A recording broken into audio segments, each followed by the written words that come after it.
This podcast is not intended for use as psychotherapy. If you feel you are in crisis, please call 911 or contact your local crisis hotline. Hey there. Welcome back to Phoenix and Flame. I'm Dana, and this is my podcast on pushing through and transforming, even when you feel like a pile of ash. A few weeks ago, I was sitting in church and listening to a song from Hillsong Worship called I Am Who You Say I Am. It's a really very catchy tune, very good song, good lyrics. But of course, the therapist in me starts thinking about that. And I'm thinking about all of the stories that I've heard over the years about people who get really snagged by confusion about who they are and what they're worth. And so I started thinking about, who does define us? I think obviously on some level it starts with our parents. And everybody's parents, I don't care who they are, have got pros and cons. When you're born, you kind of get the grab bag. You don't really know, but you're going to be born to human beings, so that says something right there. The best parents I've heard of still have some issues. They're not perfect. And of course, then there's some people that have parents who really have pretty significant issues that for some reason or another were never really resolved. And those issues end up impacting their children in fairly significant ways. And then when those children grow up, sometimes I end up seeing them in my office. But here's the thing, and like I said, I've heard a lot of stories of some pretty heinous childhoods. But when we get to be adults, we can't really keep blaming our parents for things. It's not that those things disappear. Abusive things absolutely did happen. But I think it's good news that when we reach adulthood, we have the right to question those things and kind of work out those things for ourselves. Like I said, whether your parent or parents were unimaginably abusive for decades, and I have heard these stories. There are stories I wish I had never heard, but that's not the way life is it? And there's people that have parents that just happen to choose happy hour over being the PTA president. You just got all kinds out there. But if we're adults, then we are now responsible for our own self-concept. How we perceive ourselves is now our responsibility as an adult. And again, I look at that as good news, because how long is it going to work for you or for someone to continuously tell the stories of how my mama did this and my daddy did this, and even if it was really bad, even if it lasted for decades, okay, those are really awful things, and if they need to be processed through, because I talk to people sometimes, they went through some really bad stuff and they never really acknowledged it. The best they could do was just try to ignore it and shut it down and hope it just goes away. But that it doesn't really work that way. If it did, wouldn't that be cool? If you could just shut something down and act like it didn't happen and then magically just doesn't affect you anymore? Man, that'd be pretty cool. But I really haven't seen many situations where that works very well, especially with pretty significant abuses. As an adult, though, we get the right to question things and to define for ourselves, what are we worth? That question is not an easy one to answer. It's quite confusing, actually, for people who have been through some pretty harsh times. And it maybe not just their parents. Maybe, they went through some harsh times through elementary school and junior high when peers and fellow students can be pretty hardcore in their insults and criticisms and judgments and being very exclusive. It can be pretty hard. And then if someone had a kind of a hard upbringing to begin with, then that piles on and then they're kind of set up. It just goes, it's just like a domino effect, because then they start viewing themselves as they're not worthy. And so then they start behaving like they're not worthy and attracting people to them that treat them like they're not worthy. It just goes on and on and on. Trying to define who we are to some people might sound like, okay, that's pretty easy. But for most people, they kind of cock their head to the side and they go, yeah, but Dana, how do we do that? It's kind of like being lost in a dark forest and you need a compass to try to locate true north, to try to find your way out. But let me ask you this.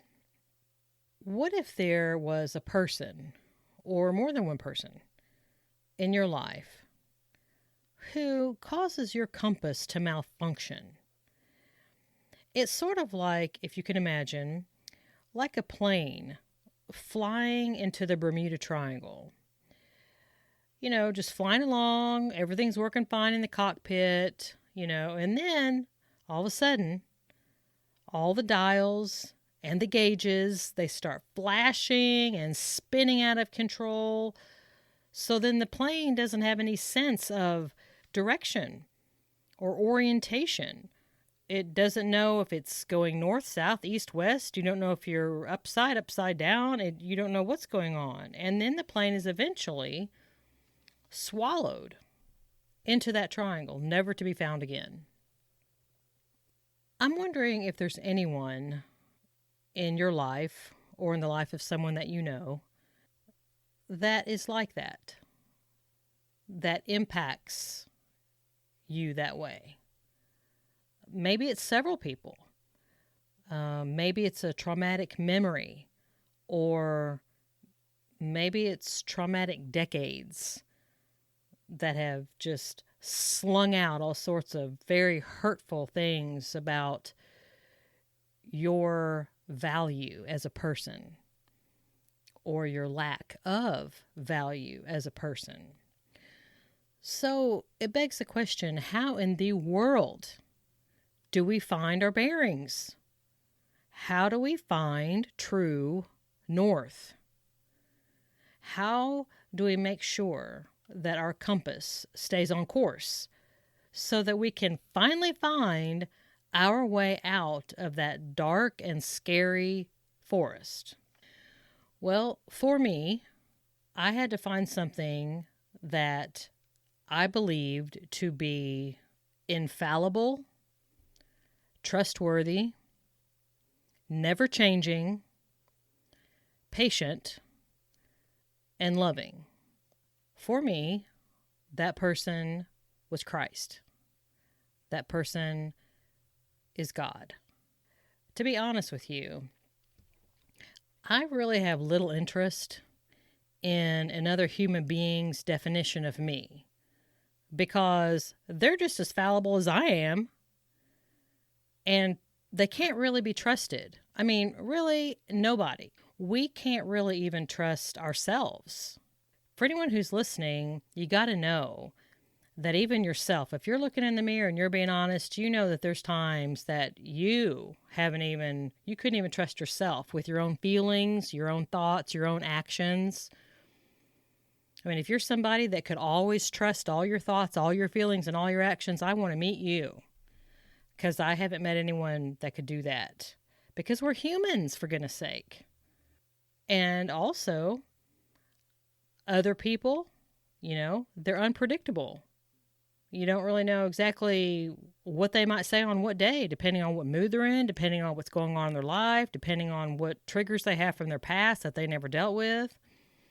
Oh, and also, other people, they can be impatient with my faults.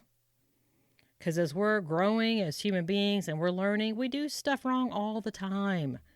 We do stuff wrong that later, maybe a week later, maybe a year later, maybe a decade later, we look back and we go, oh my freaking gosh, I cannot believe I did that. I cannot believe I said that.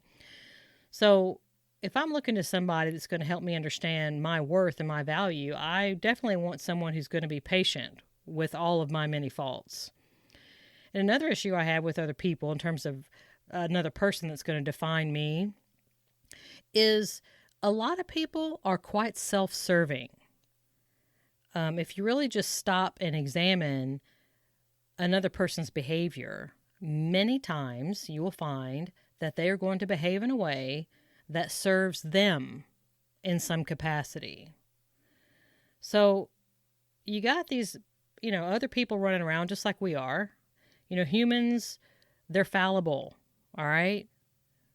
We as human beings can't really be totally trusted. We just can't because we're humans. We're unpredictable. We're impatient. We're self-serving. So I'm not looking to pick from that stew of individuals someone who's going to define me and my value. Because I don't understand that. That doesn't make any sense to me. Allowing another human being to define my worth would be like pinning all of my hope for successful brain surgery on the local florist. Now, she may mean well and give it her all, but on her best day, she could only guarantee me a trip to the morgue because she doesn't know any more about neurosurgery than I do. So, you see, I personally, just speaking for myself, this is my podcast, I'm just speaking for myself, I would rather get my compass, my understanding of true north from the one who made me. I can trust that compass to show me what I'm worth. And by the way, okay, I can very easily do another episode like this that addresses these same issues for those people that happen to be agnostic or atheistic or that are questioning. Because I know a lot of people that fit those categories, and I talk to those people in my practice. And so everybody's got their path. I had just, in this particular episode, was just sharing my choices and why that I made the choices that I made. But I can certainly do another one of these episodes and address this. Like, how would someone go about doing this if they did not believe that there was a God? So I can certainly do that moving forward. But anyway, that's about all I wanted to chat about today on worth, self-worth, and those people in your life that might feel like you've been pulled into the Bermuda Triangle as you try to listen to them and try to figure out who you are based on what they're giving you. Anyway, I hope you have a wonderful rest of your day. This is Dana on Phoenix and Flame.